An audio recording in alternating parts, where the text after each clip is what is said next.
This presentation is recorded in conformity with the CSULB Academic Technology Initiative's recommendation.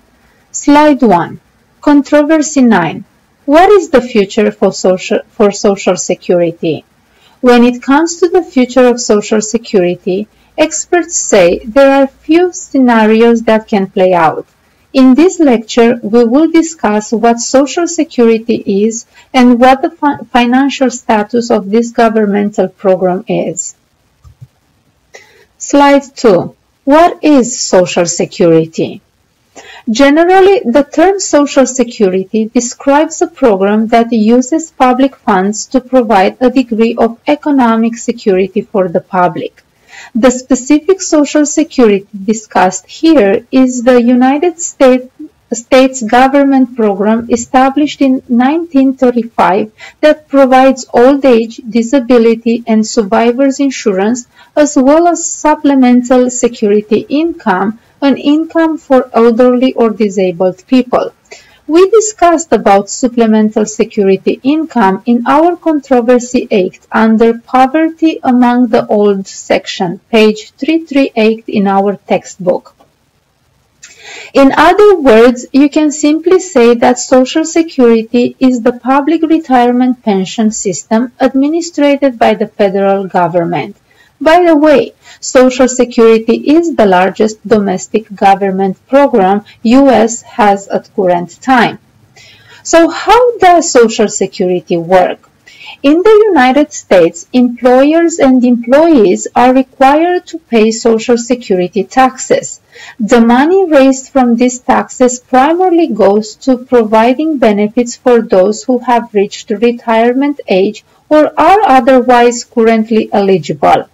In this way, today's workers provide funds for the people drawing benefits today, and when today's workers retire, the workers of that time will, at least theoretically, provide the funds. You receive Social Security benefits based on the amount of Social Security taxes you have paid, which up to a certain maximum amount is based on your income. People who have had greater incomes tend to get greater Social Security benefits, but Social Security also pays a disproportionate amount to people earning low incomes. They need the money more, and the dollar they pay in Social Security taxes provides them higher benefits than a dollar paid by a high roller. In this way, Social Security in principle provides for those in need. Social Security retirement benefits average around $14,760 a year for a single individual.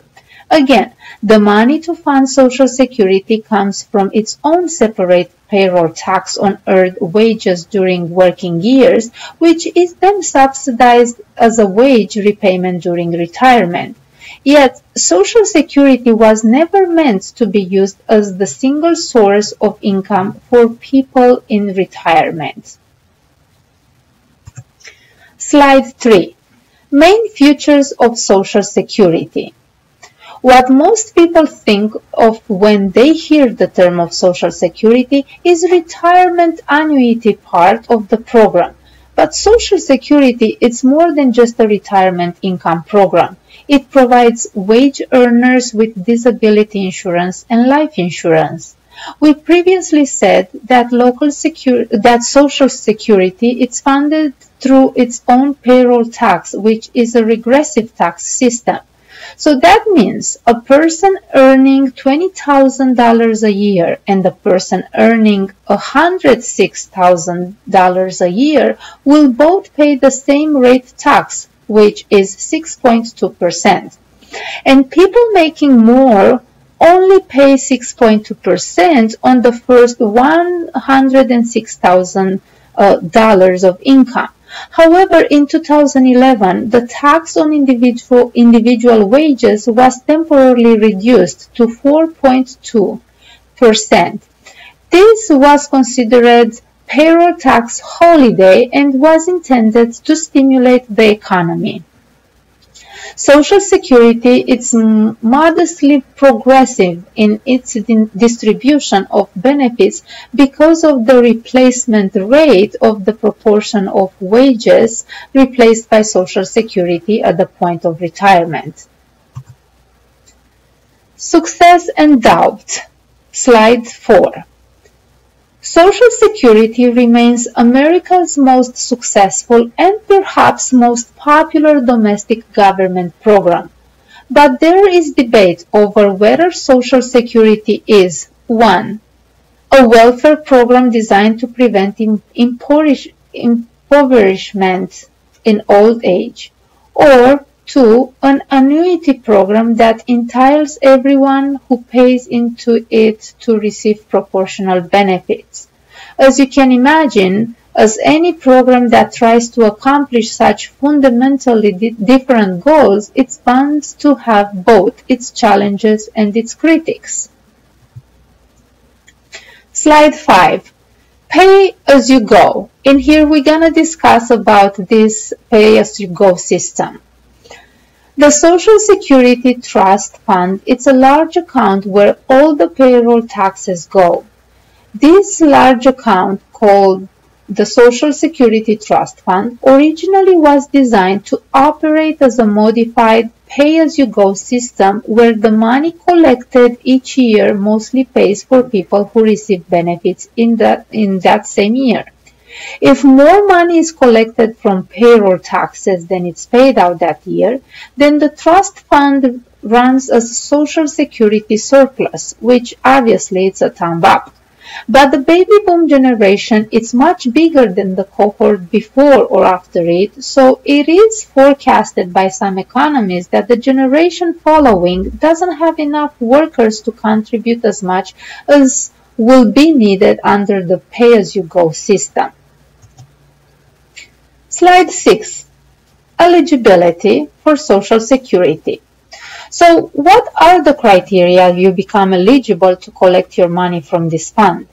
To be eligible for Social Security benefits, a person must be age 65 or age 62 for early retirement and have worked for 10 years in a job where Social Security taxes were deducted.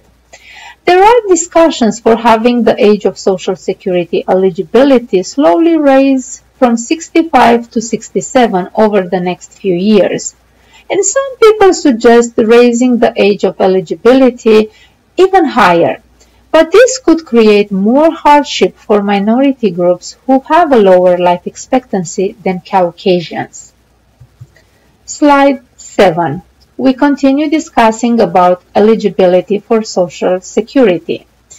Others suggest reducing Social Security benefits to make them reflect the actual rate of inflation. But an across-the-board reduction would result in more hardships for the poorest beneficiaries. And there are others arguing for making eligibility means-tested, or only available to people whose income falls below a certain threshold.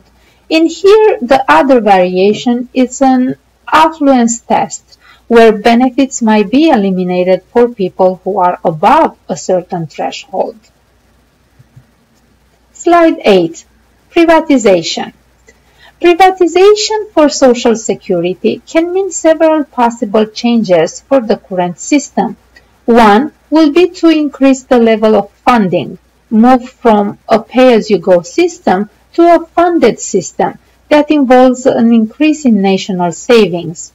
For example, it can be investing a part or all of the trust fund in private savings such as the stock market.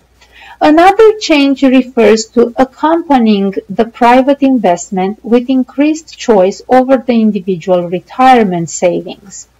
And there is another change. It will eliminate the way Social Security redistributes benefits either from one generation to another or from high-wage earners to low-wage earners. Slide 9. We continue discussing about the privatization possibilities for Social Security system. So let's say we agreed with the proposed privatization changes, yet we have to consider the problems we run into. Such problems could include 1. To finance the privatization of Social Security, the federal government would have to borrow money to make up for retirement benefits already promised to people now retired. 2. If investing the trust funds in the stock market would mean that by 2015 Social Security would have owned $800 billion in shares, or 10% of the entire stock market. This would be a big step toward national influence over the stock market. So in here is the issue of equity versus adequacy, in which people can argue that they will do better by saving the Social Security benefits on their own. With such argument, we need to realize that Social Security represents a transfer of wealth from younger to older people. In effect, Social Security involves a modest redistribution of wealth to give a moderate, adequate level of benefits to lower wage earners. Slide 10. In here we will discuss about women, spouses, and Social Security. The changing of social conditions, such as the role of women, raised another issue in the debate of how Social Security treats citizens over the course of life. Therefore, married women are entitled to 50% of their husband's Social Security benefits, as long as the husband had 10 years paid into the system. And if the husband dies, the wife can get a higher amount of her deceased husband's Social Security benefits. In here it's important to mention that Social Security was originally planned for one earner family, but in our economy more than 70% of women are in the labor force. In addition, almost 3/4 of older people who live in poverty are women. The poverty among women is given by the today's higher divorce rates, gender pay gap, and the fact that married women earn more from their husband's benefits than their own work benefits. And these are just few of the gender inequalities with Social Security. When discussing about spouses, we also need to remind about same-sex couples. With same-sex couples and Social Security, Social Security rules for same-sex couples just got a little less murky. They're still pretty complicated. Here's a rundown to help same-sex couples understand the ins and outs of claiming benefits. First, the latest news. On August 21st, 2015, the U.S. Department of Justice gave its blessing to say that the Social Security Administration would treat married same-sex couples equally across the country when determining eligibility for benefits. This decision came in a federal lawsuit filed by same-sex couples and surviving spouses who were denied Social Security benefits because they lived in states that did not recognize their marriage. The Justice Department determination has no bearing on unmarried same-sex couples. In other words, same-sex married couples who were living in states that didn't recognize their unions and who had filed for Social Security will now be able to collect the benefits. This ruling follows, of course, the U.S. Supreme Court's June 26, 2015 decision granting marriage equality to all without regard to gender or sexual orientation. Before that, the Social Security Administration had denied applications for benefits from same-sex couples living in non-recognition states. That restrictions no longer exists. Slide 11. For this book chapter, we have 5 interesting readings debating over the future of Social Security system. In reading 38, Saving Social Security, A Balanced Approach, Authors acknowledge that the Social Security Trust Fund faces a long-term deficit, but they are opposed to diverting payroll taxes revenue into private accounts. You will find suggestions and proposed solutions that authors give about the current Social Security system. Slide 12 talks about reading 39, the necessity and desirability of Social Security reform. And here the author takes a more conservative approach to the issue of Social Security reform. So what are the Ponoru's main assertions and what solutions does he put forward? Reading 40, Social Security Reform and Benefits Adequacy is in slide 13. And in here, in this reading, the author points out that any raise in the retirement age will bring complications. So what are the contours of Thompson's framing of benefit adequacy when it comes to Social Security benefits? In slide 14, we talk about reading 41, Social Security for Yesterday's Family. And in here the authors remind us that Social Security was implemented during a very different historical time when Americans lived much shorter lives on average than they do today.